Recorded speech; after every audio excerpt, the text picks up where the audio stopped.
Également en plateau, Antoine Glaser, bonsoir. Au-delà Bonsoir. Des résultats, Antoine Glaser, qu'est-ce que cette élection nous dit du système BIA? Est-ce que, comme certains observateurs le disent, il y a un verrouillage politique total? Il y a un verrouillage politique total, mais vous avez vu que moi, je crois que c'est quand même assez rare quand vous voyez la fameuse communauté internationale qui habituellement ne bronche pas, qui a refusé quand même d'aller à la proclamation des résultats de la Cour constitutionnelle. C'est quand même un signe. Alors je dis pas du tout que Paul Biya est lâché, mais quand même, ça veut dire qu'il y a une telle volonté de changement qu'à l'extérieur, on sent bien qu'il faut quand même... Les gens ne connaissent pas l'histoire, mais il faut savoir que le nord du pays a pendant très longtemps, du temps justement du président Amadou Ahidjo, qui est un peu, qui est comme Issa Chiroma, qui est un peu son successeur, comme ça, c'est vrai que c'est assez important. En plus, je trouve que Chiroma a été assez habile.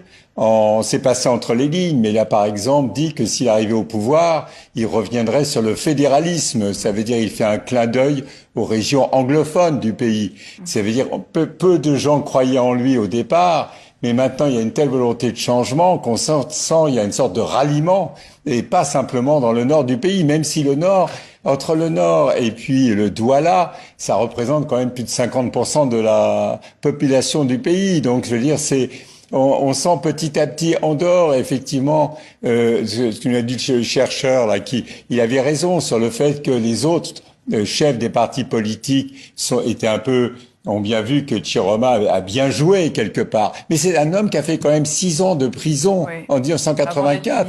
Je veux dire, c'est quelqu'un qui a quand même de la bouteille, qui connaît bien le pays. Et donc là, il y a un bras de fer, et la vraie question, c'est qu'est-ce que vont faire les forces de sécurité? Bon, il y a la brigade d'intervention rapide des Israéliens, mais elle peut pas, c'est pas elle qui peut, elle peut assurer la sécurité présidentielle, mais c'est pas elle qui peut gérer l'ensemble du pays. Est-ce qu'on peut tout de même penser qu'il y a des signaux de renouvellement possible à moyen terme?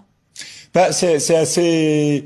Ça dépend vraiment je veux dire, est-ce que l'opposition va à un moment donné essayer un peu de se solidariser? Le problème, c'est qu'il faut quand même pas qu'on reste sur une impression comme ça toujours du Sud avec sur le plan ethnique Bamileke, Boulou, et puis l'ensemble du Nord. Donc si on reste s'il y a des arrière-pensées toujours comme ça de division sur un plan de gens autour de Biya qui ont peur finalement de ce Nord, avec la tentative de coup d'État de 1984 où il y a eu comme des milliers de morts, il y a des 50 officiers qui ont été, beaucoup de gens ont été tués, et ça n'a jamais été soldé. Même le corps de l'ancien président Amadou Ahidjo est toujours au Sénégal.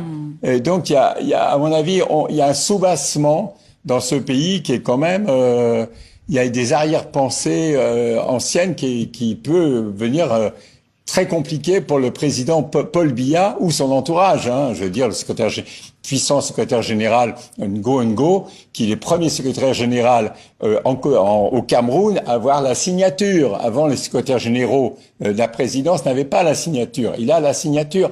Donc, c'est des hommes qui sont quand même devenus extrêmement puissants et qui n'ont pas l'intention de céder le pouvoir.